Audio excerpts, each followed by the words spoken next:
আজকে মঞ্চ ৭১ নামে রিপোর্টার্স ইউনিটি একটি আলোচনা সভা। সেখানে আমাদের নেতা বড় ভাই লতিফ সিদ্দিকী গিয়েছিলেন।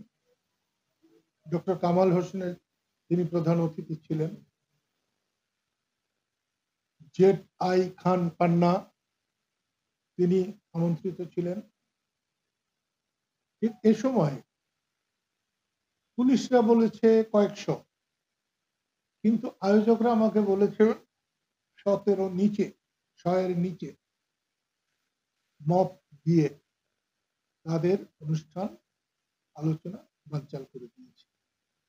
এটা কোনো গণতান্ত্রিক দেশে কারো সভা সমাবেশ বানচাল করার কোনো সাংবিধানিক অথবা আইনানুগ কোনো সুযোগ নেই।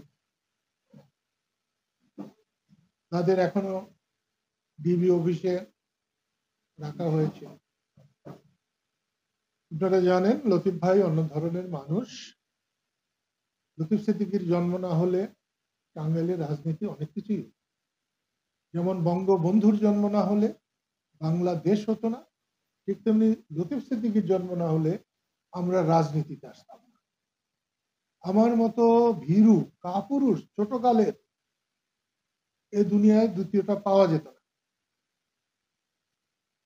সেই কারণে আরো যারা মাহবুব নামে বোধহয় একজন বীর প্রতীক আছে, মাহবুব না মাহমুদ, আরো কাকে কাকে যেন গ্রেপ্তার করে রাখা হয়েছে। আদৌ গ্রেপ্তার করা হয়েছে কিনা তাও জানি না। আজকের এই যে ঘটনায়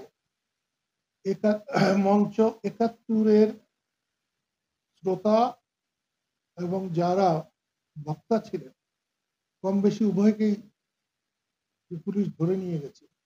তাদের সসম্মানে মুক্তি দেওয়া হোক এবং ভবিষ্যতে যাতে এ ধরনের ঘটনা না ঘটে অন্তর্বর্তীকালীন সরকারের প্রধানের কাছে, অধ্যাপক ইউনূসের কাছে আমি এটা আশা করি।